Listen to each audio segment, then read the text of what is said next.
Perhaps not a place you'd expect to find an e-biker on a chairlift, but here I am in the Port du Soleil region, and today I'm riding in Châtel, but I thought it'd be the perfect place to test out a set of 190mm single crown forks, those being the Marzocchi Super Zs, on a bike that they really weren't designed for. So the question I've got is there such a thing as being overbiked?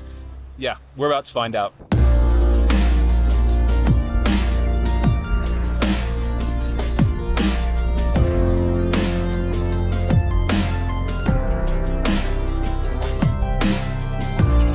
190mm in a single crown 29er fork has to be a bad idea, right? How about we combine that with a bike originally built for 170mm of suspension travel and 650B wheels? And before any of you keyboard warriors want to mention voiding warranties, it's a Vitus, need I say more. So in my quest to create the ultimate Alps big hitter, have I just ruined the geometry, killed the handling, and found myself several knee gnaws away from a French medical centre after tearing my bike in half at the head tube?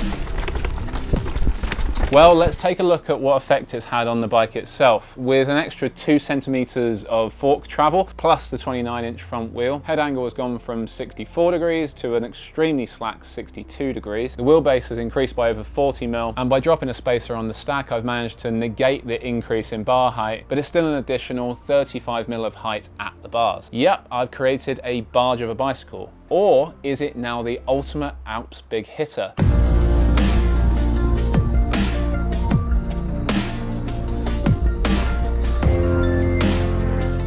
Just quickly, I want to mention fork setup. I'm a light rider and have enjoyed the wider compression adjustability of its bigger brother, the Grip X2. Hopefully this provides some of the same. Recommended air pressure for me was a little on the high side. I've then been playing around with compression depending on what trails I'm riding, but seem to be happy around 4 clicks from fully open on the high speed and 6 clicks on the low. I'm running the new Super Z from Marzocchi. It uses the same Grip X damper you'd find in a 2024 Fox 36. Rebound setup is super simple, as the recommended number of clicks for my weight felt spot on. I noticed compliance is a little less silky than the Kashima coated Fox 38 that I'm used to. This could be due to tighter seals or the less slippery stanchions, and this was especially noticeable on the endless Morzine braking bumps found around many of the lower graded trails. It became less noticeable when riding the jump tracks and off-piste steeps. Jumping with the longer wheelbase and higher front end took a little getting used to, but now feels more normal, but understandably less playful. Cornering on the banked bike park berms was the biggest shock, requiring a lot more rider input. But again, once I adjusted my riding style to weight the front end and ride with more aggression, it quickly felt a lot more natural. Let's get to the terrain I really designed this bike for: drops and steep off-piste,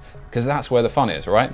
Straight line bombing downhill is super stable. The new road gap at Super Morzine was a breeze, and I still only used 160mm of travel. But the main thing was how confidence inspiring this setup now is. On rooty black trails, the fork eats up the bumps and hollows, and combined with the Fox DHX coil at the rear, is downhill bike stable over the roughest terrain.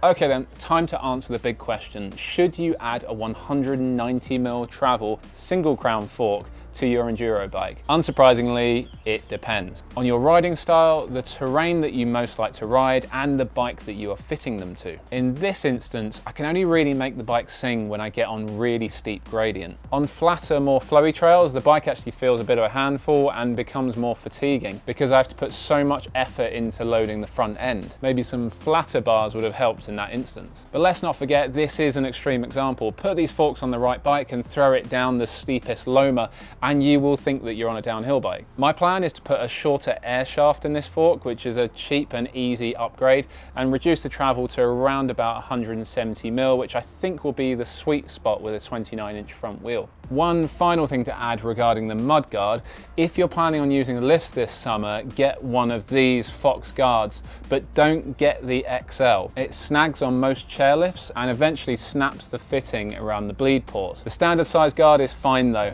So next video, let's discuss the coil shock.